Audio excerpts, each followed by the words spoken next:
Hello student, कैसे हैं आप। मैं भूदेव शर्मा आपको आज ऑनलाइन क्लासेज में पद परिचय पढ़ाने जा रहा हूं। आइए हिंदी व्याकरण में आज पढ़ेंगे पद परिचय। पद किसे कहते हैं और उसका व्याकरणिक रूप में किस प्रकार परिचय किया जाता है, ये हमारे पाठ्यक्रम के अनुसार हम पढ़ते हैं। पद किसे कहते हैं।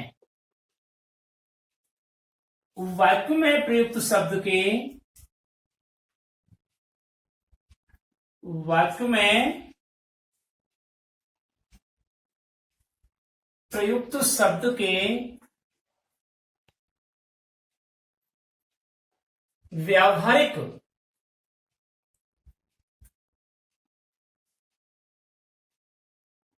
या व्याकरणिक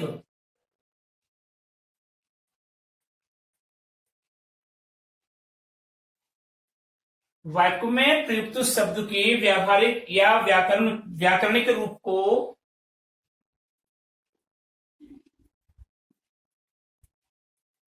पद कहा जाता है।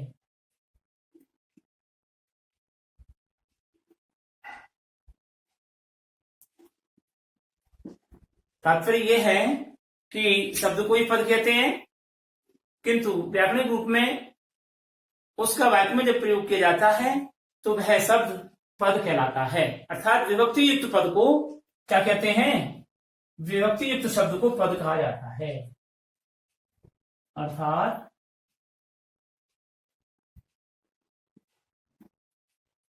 विभक्ति युक्त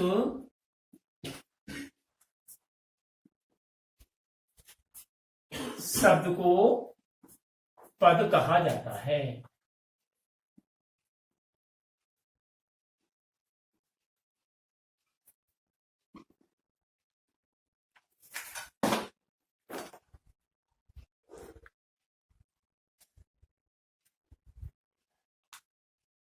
अतः स्पष्ट है कि वाक्य में प्रयुक्त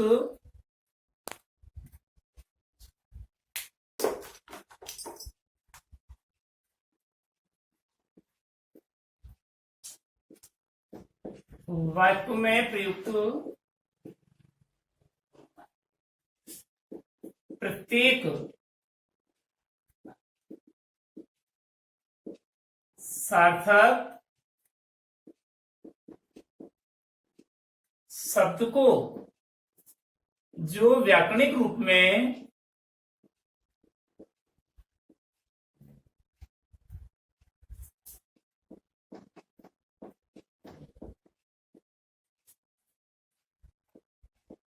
लिंग, वचन, काल, कारक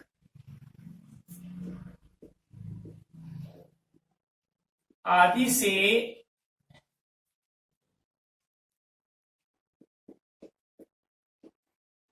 परिचय कराता है,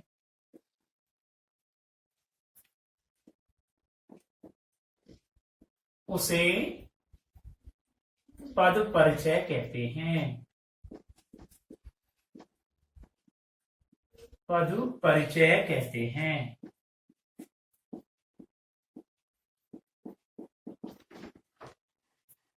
व्याकरणिक या व्यवहारिक रूप का मतलब हुआ है वह शब्द जो व्याकरणिक दृष्टि से विभक्ति युक्त हो, अर्थात लिंग, वचन, काल, कारक आदि से उस शब्द का परिचय कराता हो, उसे क्या कहते हैं, पद परिचय कहते हैं। ठीक है, तो पद परिचय की परिभाषा क्या हुई कि वाक्य में प्रयुक्त प्रत्येक सार्थक शब्द को जो व्याकरणिक रूप में लिंग, वचन, काल, कारक आदि से परिचय कराता है, उसे पद परिचय कहते हैं। ठीक है,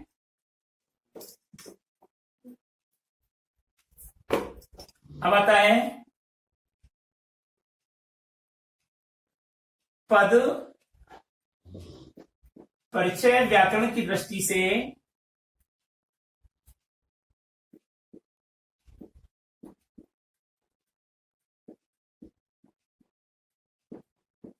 व्याकरण की दृष्टि से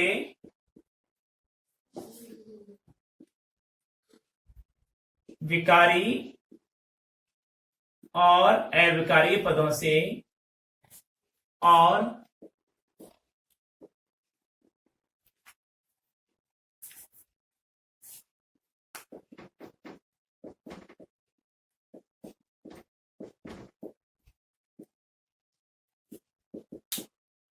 किया जाता है।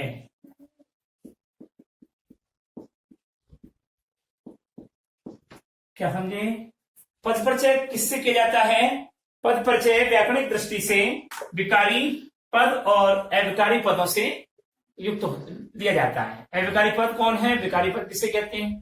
तो देखिए, प्रयोग की दृष्टि से वाक्य दो प्रकार के होते हैं, विकारी और अविकारी। विकारी पद में कौन कौन से आते हैं और प्रयोग की दृष्टि से शब्द दो प्रकार के होते हैं, विकारी शब्द और अविकारी शब्द। विकारी शब्दों में कौन कौन से आते हैं और अविकारी शब्द में कौन कौन से आते हैं वो देखिए। अब रहेंगे विकारी।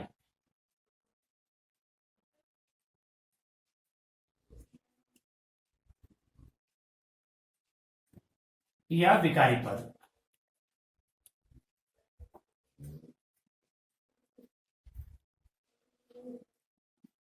ध्यान दीजिए, वे शब्द या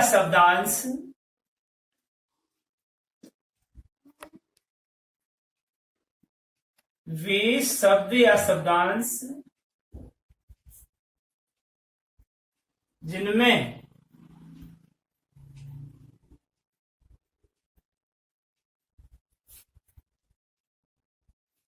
लिंग, वचन, परिमाण, विभक्ति, काल व कारक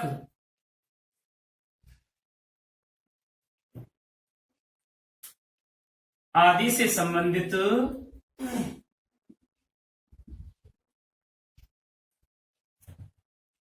विकार उत्पन्न होता है।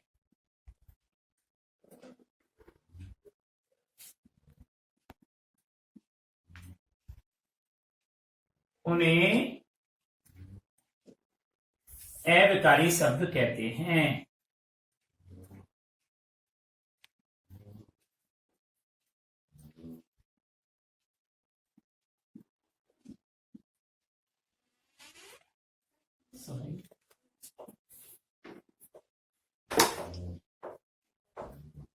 रिपीट कर रहा हूं, विकारी या विकारी पद वे शब्द या शब्दांश जिनमें लिंग, वचन, परिमाण, विभक्ति, काल, कारक आदि से संबंधित विकार उत्पन्न होता है, उन्हें क्या कहते हैं? विकारी पद कहते हैं। अर्थात जो लिंग, वचन, परिमाण, विभक्ति, काल, कारक में परिवर्तित किया जा सकता है वे शब्द विकारी शब्दों की श्रेणी में आते हैं, विकारी पदों की श्रेणी में आते हैं। ठीक है, अभी कौन कौन से हैं? ये निम्न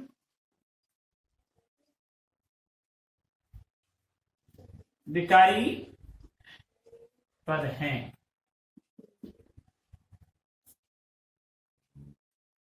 नंबर 1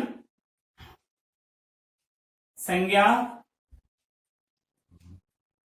नंबर 2 सर्वनाम, नंबर 3 क्रिया, नंबर 4 विशेषण। ये विकारी पदों में आते हैं। और अविकारी किसे कहते हैं? अविकारी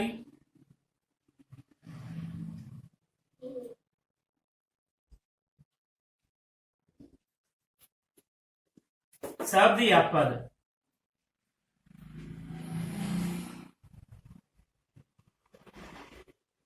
अविकारी शब्द या पद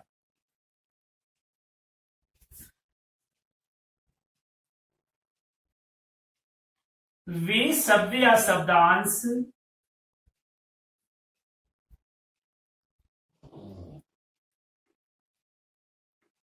या अव्ययी पद जो वाक्य में लिंग वचन परिमाण विभक्ति वचन काल परिमाण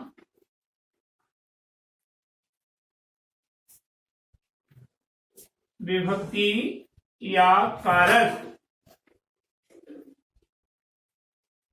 आदि व्याकरणिक रूप में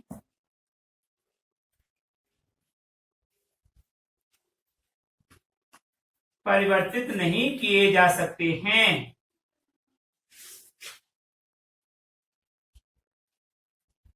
नहीं किए जा सकते हैं।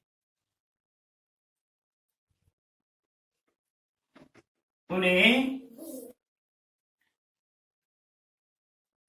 अविकारी पद कहते हैं।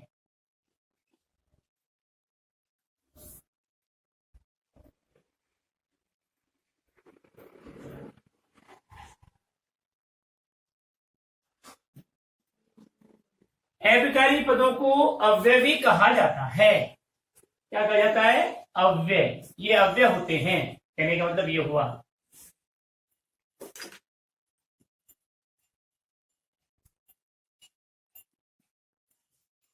अविकारी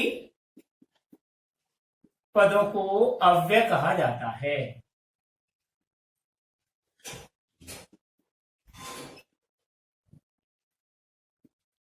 कहा जाता है।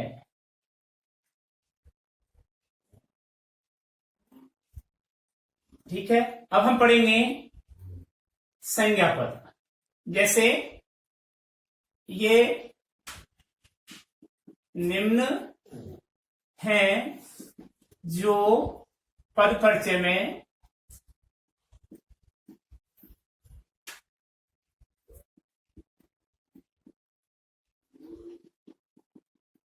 पठितव्य हैं। नंबर 1, क्रिया विशेषण।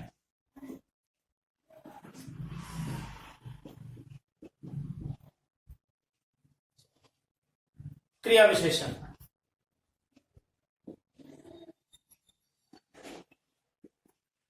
समुच्चय। ठीक है, अब पढ़ेंगे हम पद परिचय और संज्ञा का पद परिचय।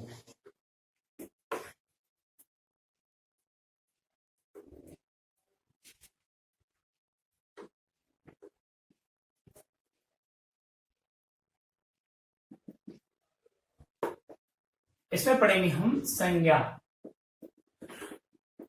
पर। नंबर 1, संज्ञा। ध्यान से देखना, हमारे कोर्स में संज्ञा की परिभाषा नहीं है। संज्ञा किसे कहते हैं, कितने प्रकार की होती है। अब तो प्रश्न आएगा कि निम्नलिखित रेखांकित पद का पद परिचय कीजिए। अब आपको देखना है, जैसे मोहन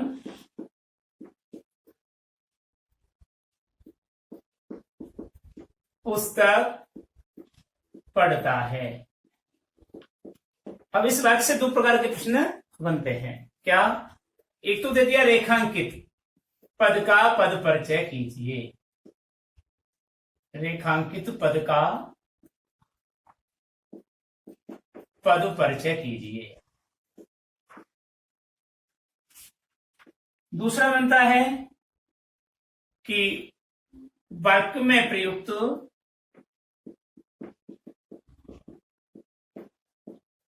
संज्ञा पद का पद परिचय कीजिए।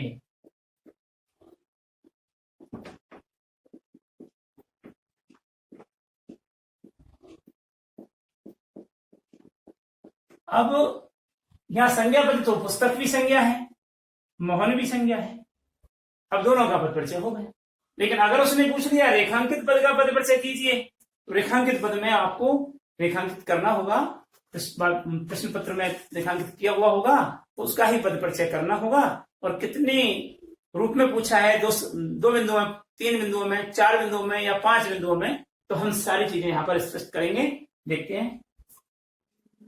तो इसके लिए हमें पहले समझना होगा कि संज्ञा क्या होती है, संज्ञा कितने प्रकार की होती है, और फिर संज्ञा का पद परिचय करते समय किन किन बिंदुओं का उल्लेख करना चाहिए। इन सब के बारे में समझने के बाद हम ये क्लियर कर पाते हैं कि ये वाक्य में प्रयुक्त जो शब्द है, जो पूछा गया है, वह संज्ञा का है, सर्वनाम का है, क्रिया का है, विशेषण का है। तो संज्ञा किसे कहते हैं? सीधी सी बात है, किसी व्यक्ति, वस्तु, स्थान, प्राणी, भाव, दशा, स्थिति आदि का बोध कराने वाले शब्दों को संज्ञा कहते हैं। क्या? किसी व्यक्ति, प्राणी, वस्तु, स्थान, किसी प्राणी, वस्तु, स्थान, किसी प्राणी, वस्तु, स्थान, गुण, दोष, दशा, स्थिति, भाव आदि का बोध कराने वाले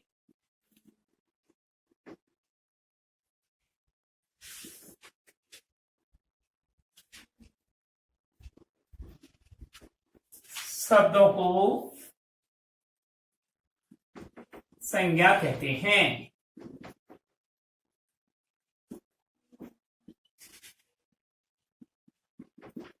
किसी प्राणी, वस्तु, स्थान, गुण, दोष, दशा, स्थिति, भाव आदि का बोध कराने वाले शब्दों को संज्ञा कहते हैं। ठीक है। संज्ञा के भेद। संज्ञा कितनी प्रकार की होती है?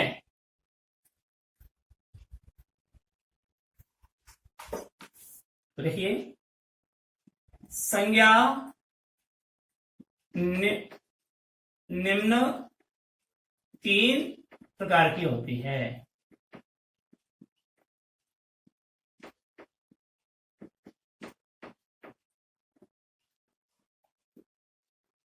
कौन कौन सी?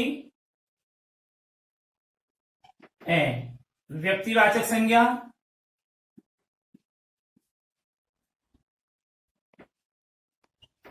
व्यक्तिवाचक संज्ञा, व जातिवाचक संज्ञा,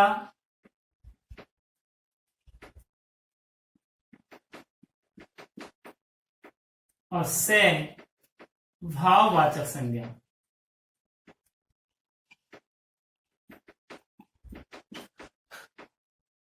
ध्यान दीजिए, दोबारा रिपीट कर रहा हूं परिभाषा को।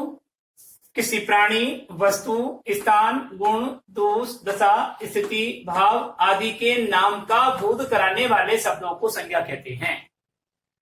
संज्ञा के निम्न 3 भेद होते हैं: व्यक्तिवाचक संज्ञा, जातिवाचक संज्ञा और भाववाचक संज्ञा। ये अब व्यक्तिवाचक संज्ञा किसे कहते हैं?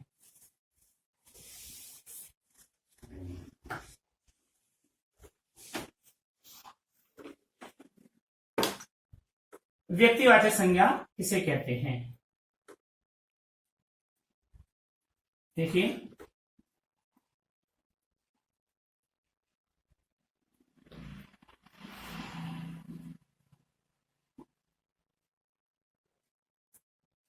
किसी व्यक्ति विशेष,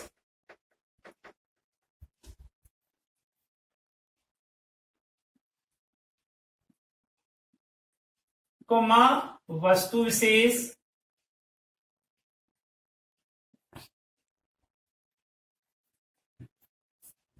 वह स्थान विशेष के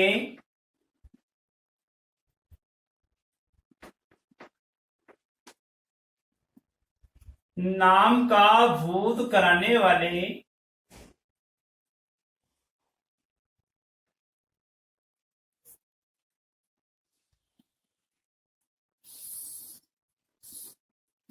संज्ञा शब्दों को व्यक्तिवाचक संज्ञा कहते हैं।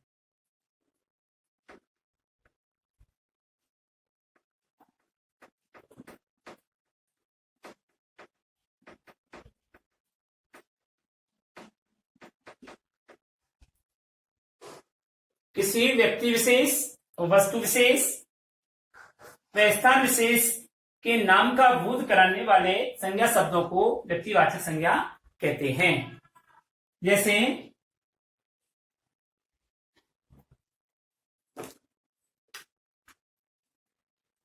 राम, मोहन, जयपुर, दिल्ली,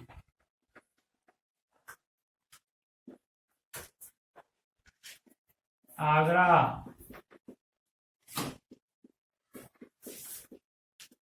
ताजमहल,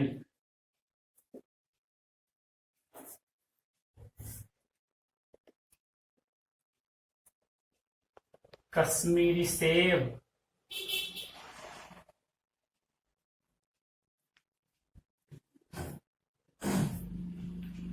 इत्यादि।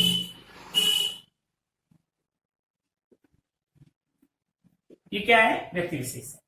व्यक्ति विशेष अगर कोई यहां आता तो वह पुरुष, तो वह व्यक्ति विशेष नहीं हुआ। राम एक व्यक्ति पुरुष का नाम है, राम। मोहन जयपुर एक नगर का या स्थान का नाम है, दिल्ली भी स्थान का नाम है, आगरा स्थान का नाम है, ताजमहल स्थान का नाम है, ये कश्मीरी सेब वस्तु का नाम है। तो पर्टिकुलर वस्तु का नाम आ गया, सेब ही आ जाता है, यहाँ पर सेब लिखा होता तो ये नहीं होता, व्यक्तिवाचक संज्ञा में नहीं आता है, लेकिन उसका नाम आ गया कश्मीरी सेब। लंगड़ा आम, चौसा आम, कलमी आम, दशहरी आम, ये व्यक्तिवाचक संज्ञा के रूप है, लेकिन केवल आम शब्द जातिवाचक संज्ञा का रूप हो जाता है। तो यहाँ पर राम, मोहन, जयपुर, दिल्ली, आगरा, ताजमहल, ये सब क्या है? व्यक्तिवाचक संज्ञा के रूप है। उदाहरण देखिए,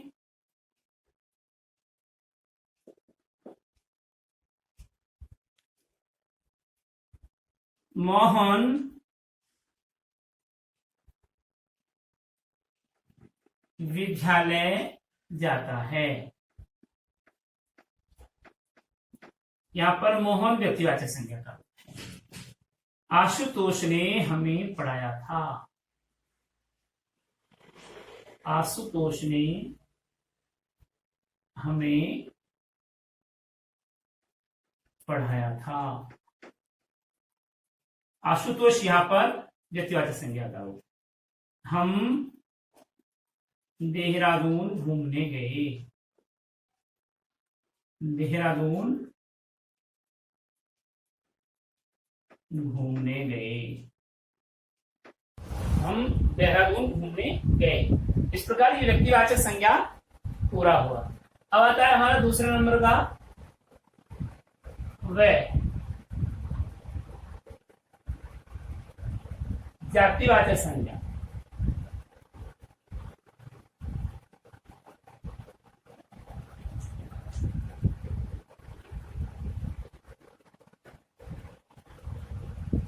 जातिवाचक संज्ञा किसे कहते हैं? देखिए, किसी प्राणी,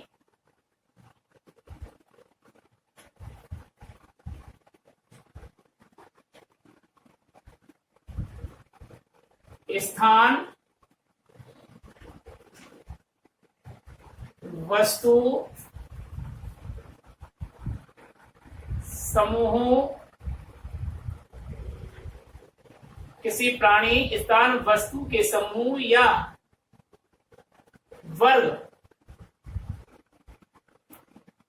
अथवा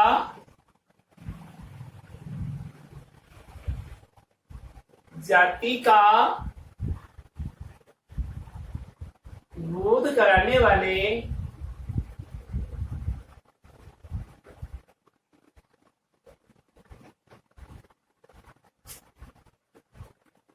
संज्ञा शब्दों को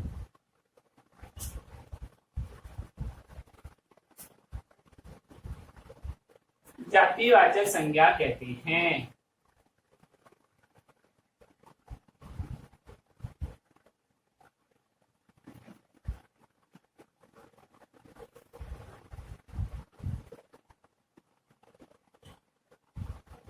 ध्यान दीजिए, समूह या वर्ग अथवा जाति का ही संपूर्ण समूह या वर्ग अथवा जाति का बोध कराने वाले संज्ञा शब्दों को जातिवाचक संज्ञा कहते हैं।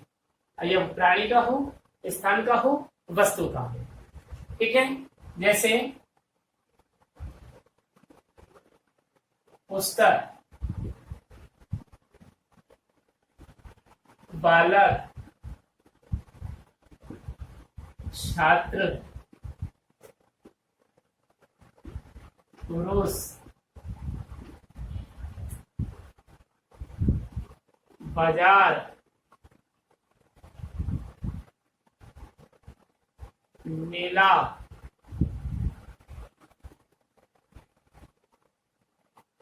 आदि। ये जातिवाचक संज्ञा के रूप हैं। जैसे उदाहरण देखिए,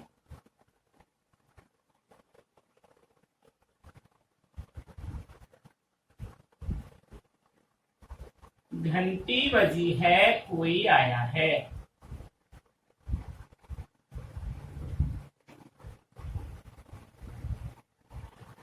कोई आया है। मोहन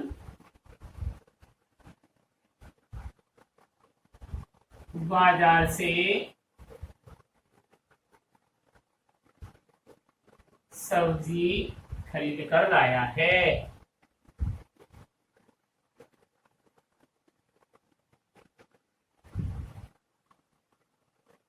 अब इन वाक्यों में घंटी ये शब्द है, ये व्यक्तिवाचक संज्ञा का रूप नहीं है, ये जातिवाचक संज्ञा का रूप है। घंटी, स्कूल की घंटी बजी, अलार्म की घंटी बजी, डोरबेल बजी या मंदिर की घंटी बजी, तो ये जातिवाचक समूह सूचक शब्द है।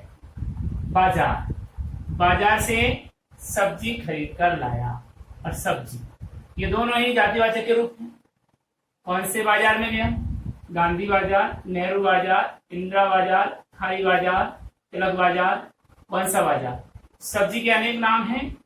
अगर वो नाम आ जाता पर्टिकुलर तो व्यक्तिवाचक हो जाता, बाजार का नाम आ जाता तो पर्टिकुलर व्यक्तिवाचक हो जाता। अब ये घंटी का नाम आ जाता तो व्यक्तिवाचक हो जाता, क्योंकि वर्ग सूचक है, ये भी वर्ग सूचक है, ये भी समूह सूचक है, इसलिए ये जातिवाचक संज्ञा का उदाहरण है।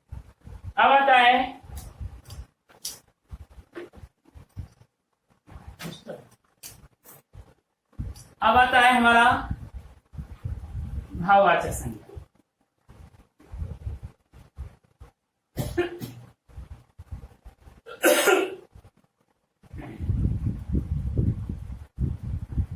भाववाचक संज्ञा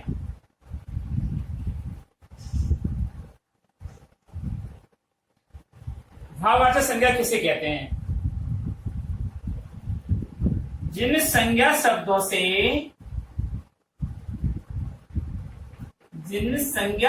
से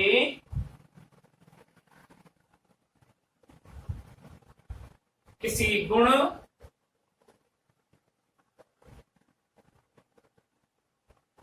दोष, दशा, स्थिति, भाव आदि के नाम का बोध होता हो, नाम का बोध होता है,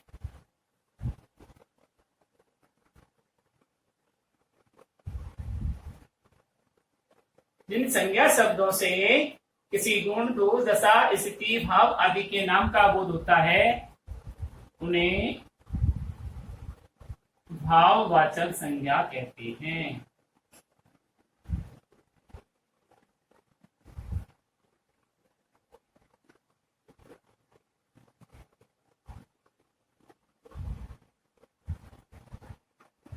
संज्ञा कहते हैं, यानी जैसे बेईमानी,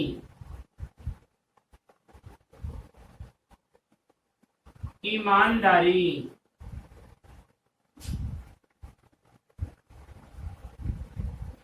गरीबी,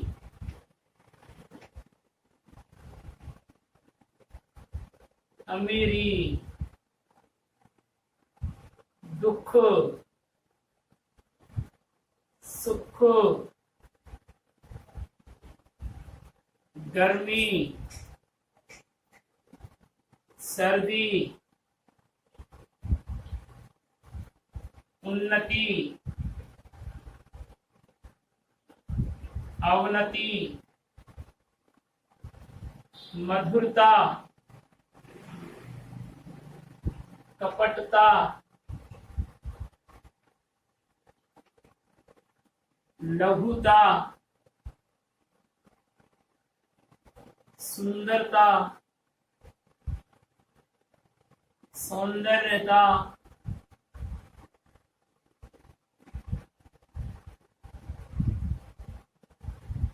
बुढ़ापा इत्यादि।